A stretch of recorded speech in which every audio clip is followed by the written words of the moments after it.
ஆண்டவர் நம்ம நடுவில் தான் இருக்கிறார். ஆம் பிரியமானவர்களே, ஆண்டவர் உங்களையும் பார்த்து அப்படி தான் சொல்லுகிறார். யெகோவா ஷம்மா, யெகோவா ஷம்மா.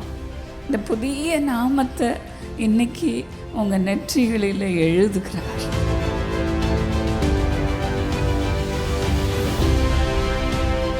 எனக்கு அன்பானவர்களே, இந்த நாளில் ஒரு அருமையான வசனத்தை தியானிக்க போகிறோம். எசேக்கியேல் 48:35.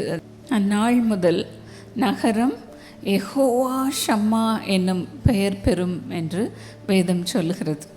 இந்த வருஷத்தில் ஜூன் 2 நாங்கள் திருமண நாளை கொண்டாடினோம். அந்த நாளில் திடீர்னு எனக்கு ஒரு சோர்வு.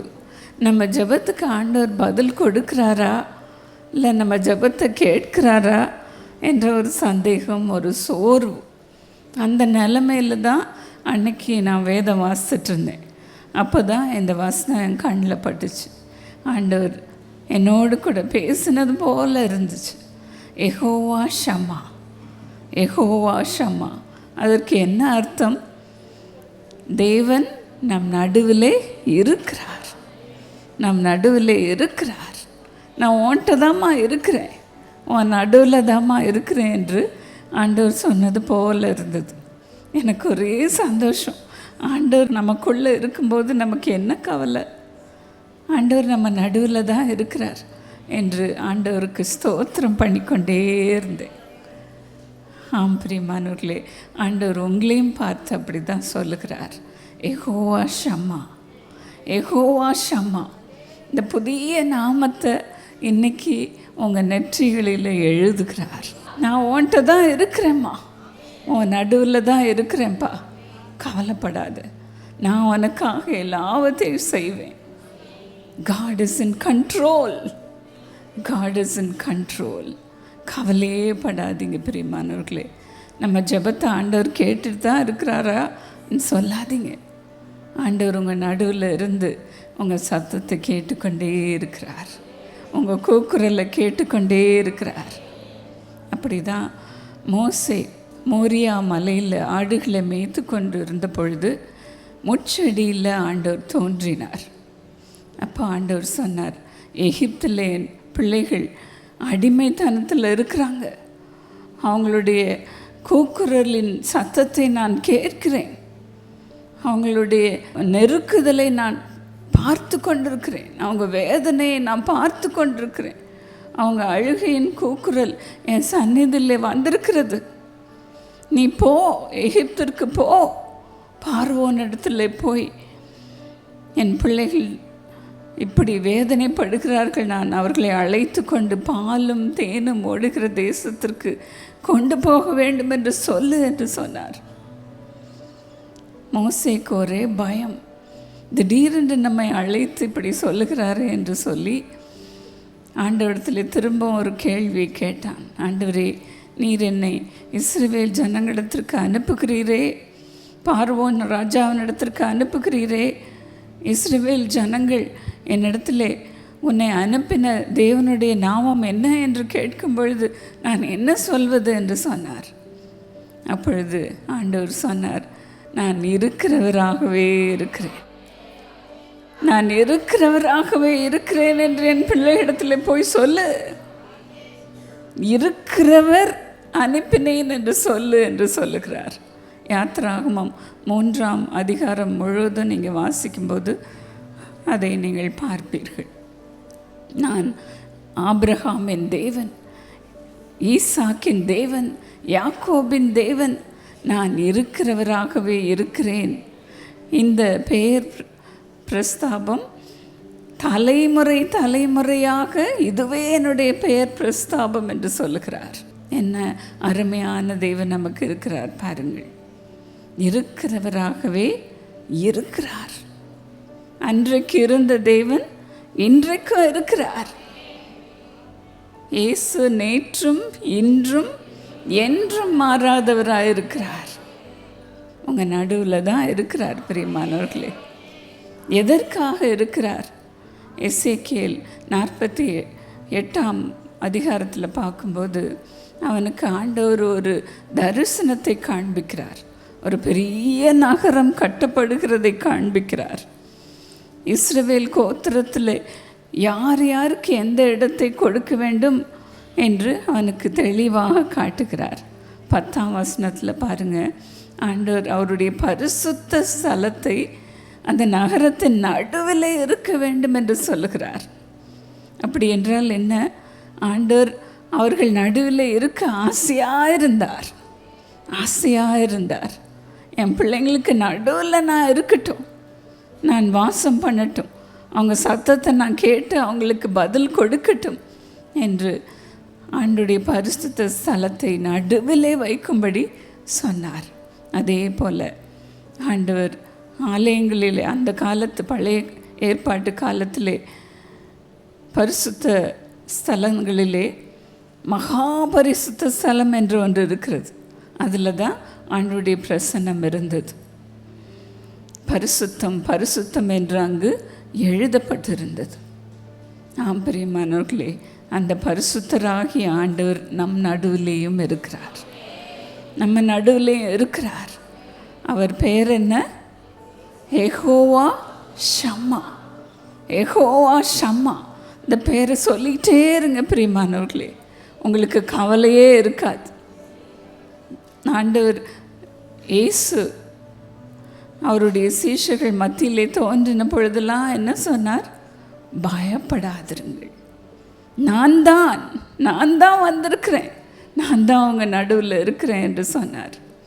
ஆம் பிரியமானவர்களே, அப்படி தான் இஸ்ரவேல் ஜனங்கள் நடுவில் இருப்பதாக ஆண்டவர் வாக்கு கொடுக்கிறார். இது எந்த சூழ்நிலையிலே ஆண்டவர் பேசுகிறார் என்று பார்க்கும் பொழுது, இஸ்ரவேல் ஜனங்கள் பாபிலோன் தேசத்தில் 25 வருஷம் அடிமைத்தனப்பட்டிருந்த அந்த நேரத்திலே கர்த்தர் அவர்களோடு கூட பேசினார். 25 வருஷம் ஆண்டுடைய பிரசன்னத்தை அவர்களால் உணரவே முடியவில்லை. ஏனென்றால் அந்த பழைய ஏற்பாட்டு காலத்தில் எப்பொழுதும் அவங்க ஆலயத்திற்கு போய் தான் ஆண்டவரை துதிக்க அவர்களுடைய பழக்கமாக இருந்தது.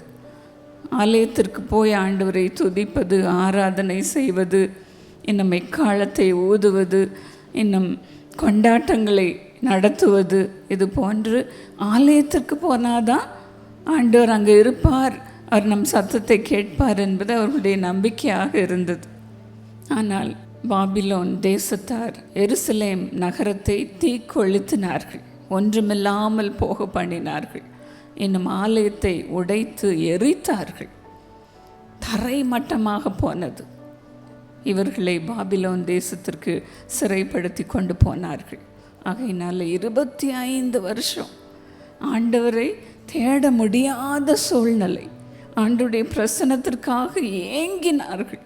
நாம் வேதத்தில் சங்கீதம் 137 1ஆம் வசனத்தில் பார்க்கும்போது அங்கே சொல்கிறாங்க பாருங்கள், பாபிலோன் ஆறுகள் அருகே நாங்கள் உட்கார்ந்து அங்கே சீயோனை நினைத்து அழுதோம் என்று சொல்லுகிறார்கள். பாபிலோன் தேசத்தில் உட்கார்ந்து அழுதாங்க. சீயோன்னா என்ன? தேவ பர்வதம், தேவன் வாசம் பண்ணுகிற இடம். ஆண்டவர் இல்லையே, அவரை எங்களால் பார்க்க முடியலையே, கேட்க முடியலையே அவர் சத்தத்தை என்று அழுதார்கள். ஆனால் ஆண்டவர் எசேக்கியேல் தீர்க்கதரிசிக்கு எசேக்கியேல் 48:35 வசனத்தின்படி யெகோவா ஷம்மா, நான் அவர்கள் நடுவில் தான் இருக்கிறேன் என்று போய் சொல்லு என்று சொன்னார். இந்த நகரம் யெகோவா ஷம்மா என்று பெயர் பெறும் என்று சொன்னார். ஆம் பிரியமானவர்களே, நீங்கள் கூட நிறைய நேரங்களில் துன்பத்து நடுவில் இருக்கும்போது கர்த்தரின் சத்தத்தை கேட்கிறாரா என்று நீங்கள் நினைத்து கொண்டிருக்கலாம். இல்லை பிரியமானவர்களே, உங்கள் நடுவில் தான் இருக்கிறார். உங்கள் கூக்குரலை கேட்கிறார். உங்கள் வேதனையை அவர் அறிந்திருக்கிறார். எகிப்தில் அடிமைத்தனத்தில் இஸ்ரவேல் ஜனங்க இருந்தபோது அவர்களுடைய கூக்குரலின் சன்னதியில் வந்து எட்டினது என்று சொன்னார். அதுபோல தான் ஆண்டவர் உங்கள் சத்தத்தை கேட்டுக்கொண்டே இருக்கிறார். பிரியமானவர்களே, பயப்படாதிருங்கள். ஆண்டவர் உங்கள் நடுவில் இருந்து உங்களுக்காக எல்லாவற்றையும் செய்து கொடுப்பார். யோவான் 14:18 நாம் பார்க்கிறபடி நான் உங்களை திக்கற்றவர்களாக விடேன் என்று ஆண்டவர் சொன்னார். உங்களிடத்தில் வருவேன் என்று சொன்னார். அவர் வருவார் பிரியமானவர்களே. உங்களுக்கு முன்பதாக தோன்றுவார். வசனத்தின் மூலமாக தோன்றுவார். உங்களோடு கூட பேசுவார். அவர் உங்கள் நடுவில் இருக்கிறார் என்று, உங்கள் நடுவில் இருக்கிறார் என்று. பிரியமானவர்களே, கர்த்தருடைய வார்த்தையை உங்களுக்கு கொடுத்து உங்களை உற்சாகப்படுத்துவார். நீங்கள் ஆசையாக ஆண்டவரை தேடி வந்திருக்கிறீர்கள் அல்லவா? உங்களை கட்டாயம் தம்முடைய பிரசன்னத்தினால் இன்றைக்கு நிரப்புவார். சங்கீதம் 63:1 நாம் பார்க்கும் பொழுது தாவீது ஆண்டவரை நோக்கி இப்படி தான் கதறுகிறான். தேவனே, நீர் என்னுடைய தேவன், அதிகாலமே உம்மை தேடுகிறேன். வறண்டதும் விடாய்த்ததும் தண்ணீரற்றதுமான நிலத்திலே என் ஆத்துமா உம்மேல் தாகமாக இருக்கிறது, என்னுடைய மாம்சம் உம்மை வாஞ்சிக்கிறது என்று சொல்லுகிறான். அடுத்த வசனத்தில் இப்படியே பரிசுத்த ஸ்தலத்தில் உம்மை பார்க்க ஆசையாக இருந்து உமது வல்லமையும் உமது மகிமையும் கண்டேன். என்ன ஒரு அனுபவம் பாருங்கள். உம்முடைய வல்லமையை, உம்முடைய மகிமையை கண்டேன். இன்னும் 5ஆம் வசனத்தில் நினத்தையும் கொழுப்பையும் உண்டது போல என் ஆத்துமா திருப்தியாகும். இந்த திருப்தியை தான் நீங்கள் இன்னைக்கு பெற போகிறீங்க. ஹல்லேலூயா. எல்லாரும் எழும்பி நின்று ஆண்டவரே என் வாழ்க்கைக்குள்ளே வாரும் என்று கேட்போமா? ஸ்தோத்திரம் அப்பா. ஆண்டவரே, என்னை தனியே அனுப்பாதரும், நீர் உம்முடைய பிரசன்னத்தை எனக்கு தாரும் என்று கேளுங்க பிரியமானவர்களே. கேளுங்க. என் நாமத்தினாலே எதை கேட்டாலும் அதை நான் செய்வேன் என்று சொல்லியிருக்கிறார். உங்கள் சந்தோஷம் நிறைவாக இருக்கும்படி செய்வேன் என்று சொல்லியிருக்கிறார். ஹல்லேலூயா, ஹல்லேலூயா. கேளுங்க பிரியமானவர்களே. வாயை திறந்து கேளுங்க. வாயை மூடிக்கொண்டு நம்ம சத்தமே போட வேண்டாம் என்று சொல்லாதிருங்கள். உன் வாயை விரிவாய் திற, நான் அதை நிரப்புவேன் என்று சொல்லியிருக்கிறாரே. ஹல்லேலூயா. இப்பொழுது இறங்குகிறார், இப்பொழுது இறங்குகிறார், இப்பொழுது இறங்குகிறார். ஸ்தோத்திரமப்பா, ஸ்தோத்திரமப்பா, ஸ்தோத்திரமப்பா. ஒவ்வொருவரையும் நிரப்புமப்பா, நிரப்புமப்பா. நான் உங்கள் நடுவில் இருக்கிறேன்னு சொன்னீங்களேப்பா, அப்படி நிரப்பும் சுவாமி, நிரப்புமப்பா, நிரப்புமப்பா, நிரப்புவீராக. ஒவ்வொருவரையும் நிரப்புவீராக. ஆண்டவரே, இந்த நேரத்தில் சுகவீனமாக இருக்கிறவர்களை சுகமாக்குமப்பா, சுகமாக்குமப்பா. எல்லா கட்டிகளும் கரைந்து விழுவதாக, கரைந்து விழுவதாக. இயேசுவின் நாமத்தினாலே சுகத்தை கொடுத்து ஜெபிக்கிறேன். Thank you lord, thank you Lord. Uterus சம்பந்தமான வியாதிகள் இப்பொழுது சுகமாகிறது, சுகமாகிறது. கர்த்தர் உங்களை தொடுகிறார். Thank you Lord. குழந்தை இல்லாதவர்களுக்கு கர்த்தர் குழந்தையை கொடுக்கிறார், குழந்தையை கொடுக்கிறார். திருமணமாகாத பிள்ளைகளுக்கு கர்த்தர் வாழ்க்கை துணையை கொடுக்கிறார். Thank you lord. ஆண்டவரே, நீர் சொன்னது போலவே இப்படி பிள்ளைகளுடைய வாழ்க்கையை நீர் கட்டுகிறதற்காக உமக்கு நன்றி, கட்டுகிறதற்காக உமக்கு நன்றி. உடைந்து போன வாழ்க்கை ஒவ்வொன்றும் கட்டப்படுவதாக, கட்டப்படுவதாக. பொல்லாத பிசாசு உங்கள் குடும்பத்தினரை பிரித்து கொண்டு போயிருக்கலாம். கர்த்தர் கொண்டு வருகிறார், அவர்களை கொண்டு வருகிறார், அவர்களை கொண்டு வருகிறார். நன்றி அப்பா, நன்றி அப்பா, நன்றி சுவாமி. குடும்பங்களை ஆசீர்வதிக்கிற தேவன் நீர் இங்கு இருக்கிறதற்காக உமக்கு நன்றி அப்பா, நன்றி சுவாமி. எல்லா மனஸ்தாபங்களையும் எடுத்து போடும் சுவாமி. குடும்பங்களிலே ஒற்றுமை, ஒரு மனம் உண்டாவதாக, உண்டாவதாக. சண்டைகள், பிரிவினைகள் எல்லாம் ஓடி போகட்டும் இயேசுவின் நாமத்தினாலே. மது பிள்ளைகளை ஆசீர்வதித்து அனுப்புவீராக. Thank you lord, thank you Lord.